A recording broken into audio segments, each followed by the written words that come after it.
Big boss. Big boss. Get on the ground!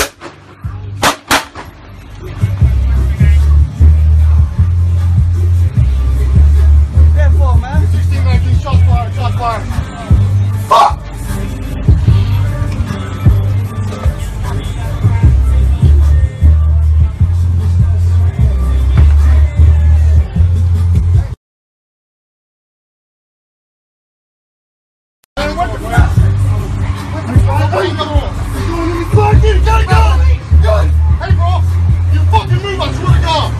Big boss. Big boss.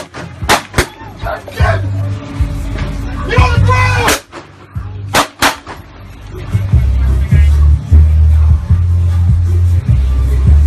Careful, man. 16, 19, shots fired, shots fired. Fuck!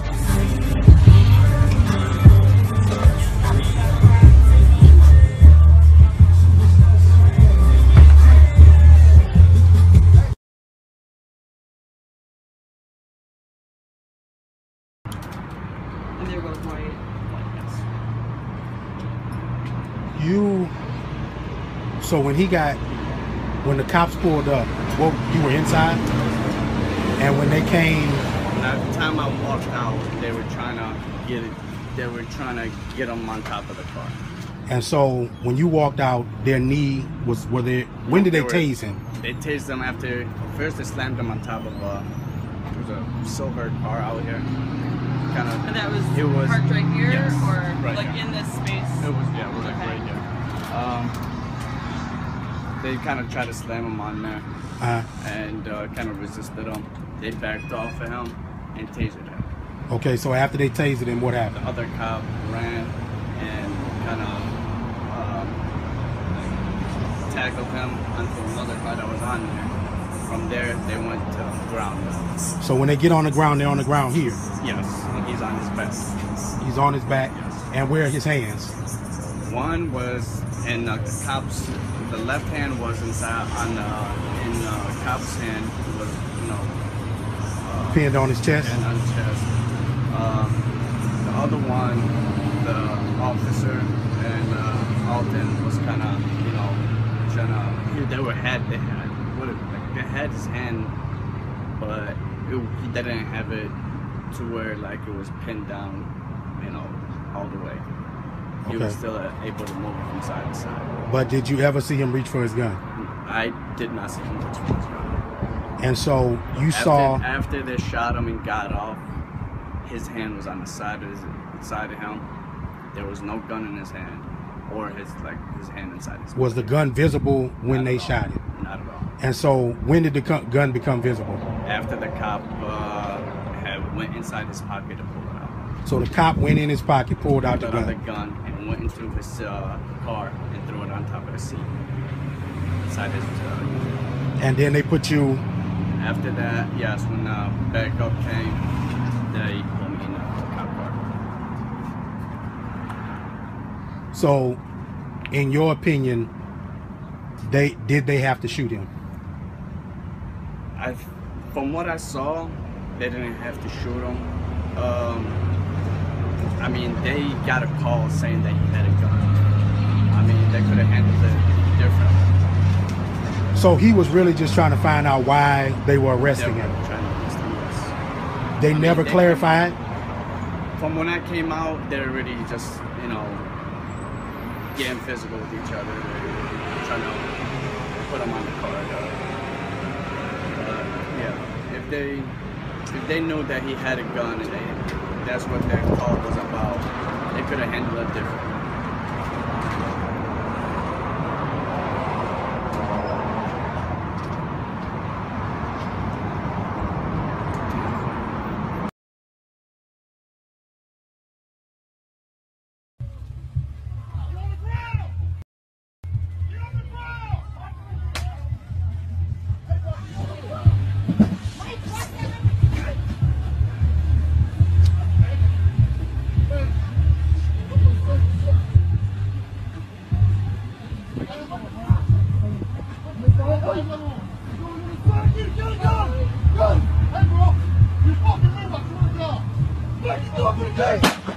They shot him?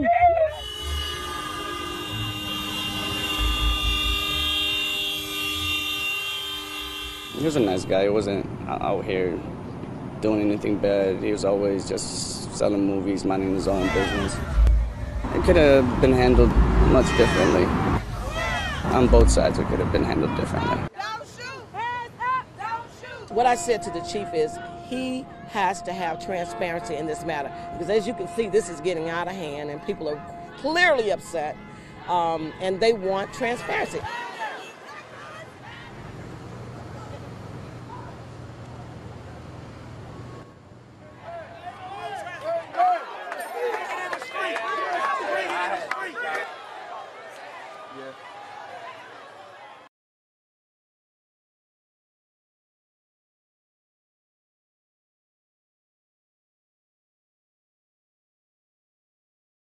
Breaking, no charges for cop who killed Alton Sterling on video.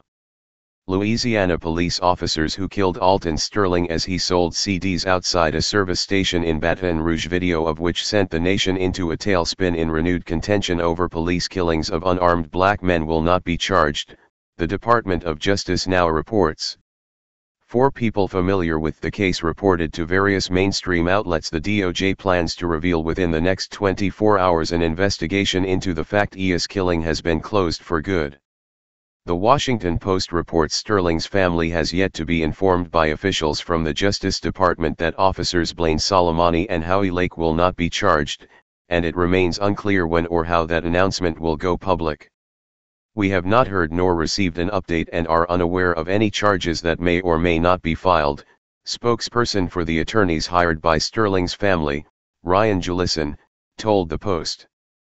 We have not received word, nor has the family been given any notice of upcoming updates regarding this case. On July 5, 2016, around 12:30 a.m., Baton Rouge police responded to reports of a man selling CDs in front of a store, and those calls explicitly stated he was unarmed.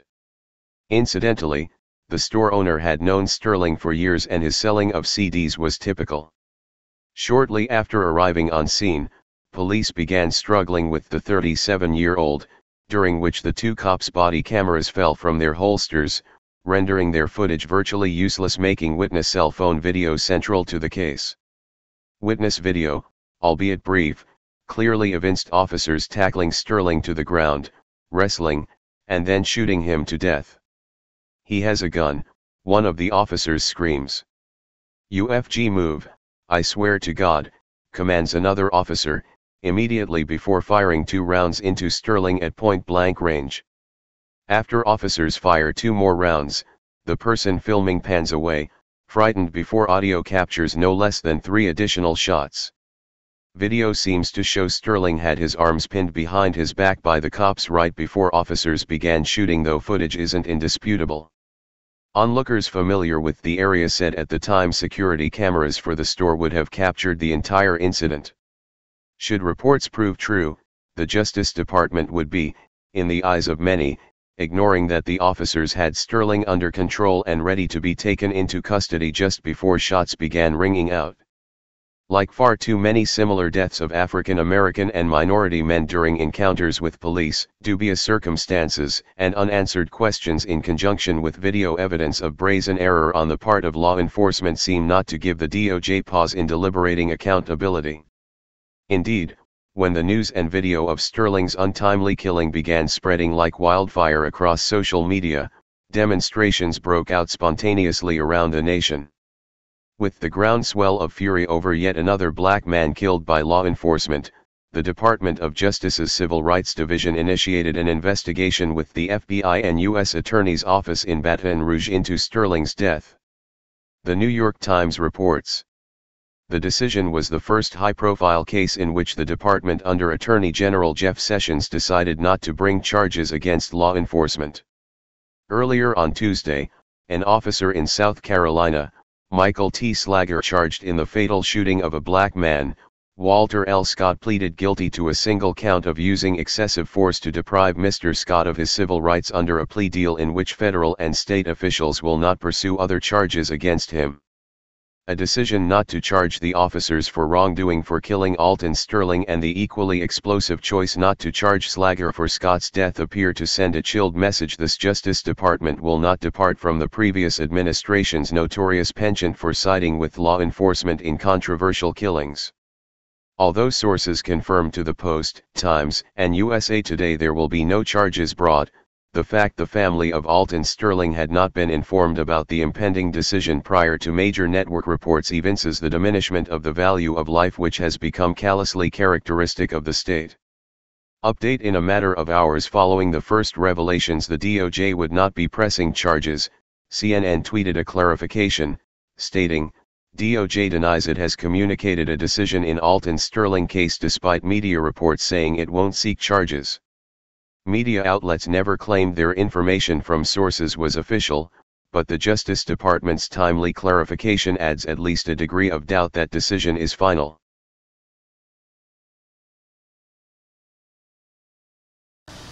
Hey Charlotte County, this is Charlotte County Cop Watch, and I wanted to explain what fair use is. You can use pieces of news articles if you're doing it for news reporting, you have commentary, and you're doing it for education purposes. So that's what fair use is, as you can see right here. Another reason why I wanted to make this video is to let you know I have just joined with Patreon. A nice thing with Patreon, I make no money on YouTube. They took the money away years ago, and so this is another way to give, and it's a nice thing too because you can give monthly. You can give $1, $5, $10, whatever. I do 4 to 5 hours a day on trying to wake the sheeple up on how corrupt it is and different ways that you can fight the corruption. So Patreon is a way that you can do it, and then of course the old way is still there. Donate to Charlotte County Cop Watch with PayPal or credit card. So keep that in mind. 4 to 5 hours a day. I make no money, but the corruption happened to me and I'm sick of it, so I'm trying to wake people up. But my wife would love it if if we could get some help out there. There's 47,000 subscribers. Just think if each one of you subscribers just gave let's say actually yes, $1 a month. 47,000 subscribers gave $1 a month. That would be awesome. That's not going to happen. But anyways, that would be great if it did happen. But do the math in your head. Just think about it. Like I said, 4 to 5 hours a day. I get no money from YouTube. YouTube has gone nuts. You can't do anything anymore. They're taking the money away everywhere. So these are a couple different ways that you can still help out with all this time that I put in. And as you know, I'm in a special situation where, at least I can do it, 4 to 5 hours a day. We have a cleaning company during the day. That's what allows me to do this, and we're debt free. So this is my hobby. I don't go fishing and all that other crap. I try to save the world. So help me out to make the wife happy, man. In fact, if you guys did give $1 a day, and there was 47,000 of you, and you did it, and each of you gave $1, and that was every month, oh my God, yes, I could quit. I could start suing them. Another idea too that we have is, if I got, some funds, we could actually contact everyone that has been ticketed and or arrested and put in jail and start sending them postcards to let them know we're here, and to see if everything went all right, and if it didn't, find out their story. So we could even do more investigations and more lawsuits. Lawsuits take money. So just think about that. 47,000 of you so far right now. $1 a day. $1 a month on Patreon, or $5 a month Patreon, 10, 20, whatever. Just do the math in your head. Help out. This is a lot of work every single day. Thanks.